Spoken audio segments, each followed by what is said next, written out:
নমস্কার বন্ধুরা, তনবিনা রান্নাঘরে আপনাদের সবাইকে স্বাগত। আজ নিয়ে এসেছি খুব সিম্পল একটি রেসিপি, ঝিঙে আলু রুই মাছের ঝোল। তাহলে চলুন দেখে নেওয়া যাক। সবার প্রথমে আমি নিয়েছি এখানে 4 পিস রুই মাছ, আর নিয়েছি একটা ঝিঙেকে শিরাটা ফেলে হালকা একটু চেঁচে নিয়েছি, চেঁচে টুকরো টুকরো করে কেটে নিয়েছি। আর লাগছে 1 টুকরো আদাটাও কুচিয়ে নিয়েছি। আর 4টে কাঁচা লঙ্কা একটা টুমুকটুকে ডুমো করে কেটে নিয়েছি। আর লাগছে আলুটাকেও লম্বা লম্বা করে কেটে নিয়েছি। এবার মাছগুলির মধ্যে নুন হলুদ মেখে নেব। এখানে হাফ চামচের মতো নুন দিয়েছি, আর দিয়ে দিয়েছি হাফ চামচ হলুদ গুঁড়ো, আর দিয়ে দিয়েছি অল্প একটু কাশ্মীরি লঙ্কা গুঁড়ো। দিয়ে মাছগুলিকে ভালো করে একটু মেখে নিয়েছি।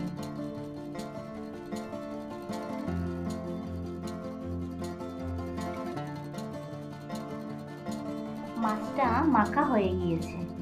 এবার একটা কড়াই বসিয়ে নিয়েছি। নিয়ে আমি এখানে 3 টেবিল চামচ সর্ষের তেল দিয়েছি। তেলটা গরম হয়ে গিয়েছে। এবার দিয়ে দিয়েছি অল্প একটু নুন। নুনটা দিলে কি হয়, মাছটা আর কড়াইতে লাগে না।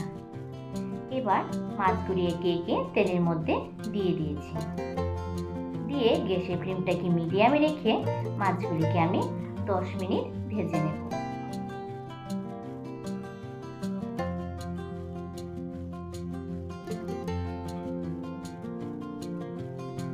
মিনিট ধরে মাছগুলি খুব সুন্দর করে ভাজা হয়ে গিয়েছে। মাছগুলিও খুব সুন্দরভাবে লাল লাল হয়ে গিয়েছে। এবার মাছগুলিকে তুলে নেব। তুলে নিয়ে আমি এই সাইডে একটা কড়াই বসিয়ে নিয়েছি। এবার কড়াইতে দিয়ে দিয়েছি 2 টেবিল চামচ সর্ষের তেল। দিয়ে আলুগুলিকে আমি এখানে হালকা একটু ভেজে নেব। এবার দিয়ে দিয়েছি আমি আলুগুলির মধ্যে হাফ চামচ হলুদ গুঁড়ো আর স্বাদ অনুযায়ী নুন। নুনটা দিয়ে এবার আলুগুলির সঙ্গে ভালো করে মিশিয়ে নেব। মিশিয়ে গ্যাসের ফ্লেমটাকে মিডিয়ামে রেখে আলুগুলিকে হালকাভাবে ভেজে নিচ্ছি। আলুগুলি হালকা ভাজা হয়ে গিয়েছে। এবার একটা প্লেটে তুলে নিচ্ছি।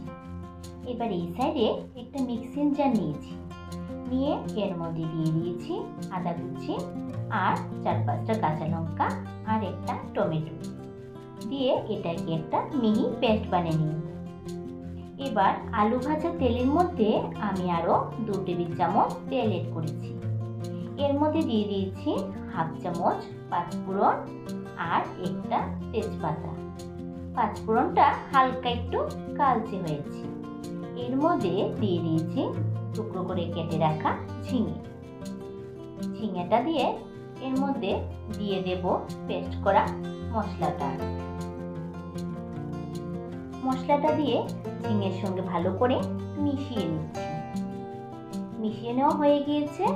এবার এর মধ্যে দিয়ে দিয়েছি হাফ চামচ হলুদ গুঁড়ো আর হাফ চামচ নুন।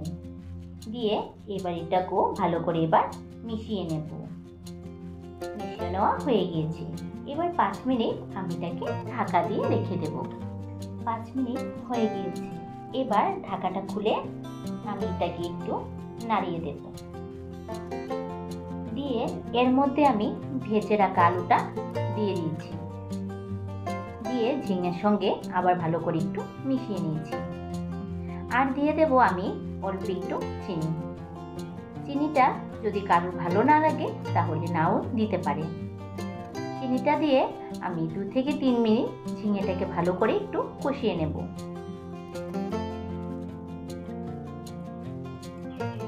কষিয়ে নেওয়া হয়ে গিয়েছে। এবার আমি এখানে 1 কাপের মতো জল দিয়েছি। জলটা দিয়ে ঝিঙেটার সঙ্গে ভালো করে একটু নাড়িয়ে দিচ্ছি। দিয়ে গ্যাসের ফ্লেমটাকে আমি এখানে হাইতে রেখেছি। ঝোলটা খুব সুন্দরভাবে ফুটে উঠেছে। এবার একে একে ঝোলের মধ্যে আমি দিয়ে দেব ভেজে রাখা মাছগুলি দিয়ে আবার ঝোলের সঙ্গে ভালো করে একটু মিশিয়ে দেব। এবার মাছগুলিকে আমি 2 মিনিট ঢাকা দিয়ে রেখে দেব। 2 2 মিনিট হয়ে গিয়েছে। এবার ঢাকা খুলে এবার এর মধ্যে আমি দিয়ে দেব সিদ্ধ করা এলাচ আর দারচিনি। আপনারা চাইলে এখানে গুঁড়োটাও ব্যবহার করতে পারেন। দিয়ে ভালো করে এবার একটু মিশিয়ে নিয়েছি। তৈরি হয়ে গিয়েছে আমার একদম সিম্পল ঝিঙে আলু রুই মাছের ঝোল। আপনারা বাড়িতে বানিয়ে একবার ট্রাই করবেন। আর এই রেসিপিটি যদি ভালো লাগে তাহলে লাইক, শেয়ার ও সাবস্ক্রাইব করে পাশে থাকার অনুরোধ রইল।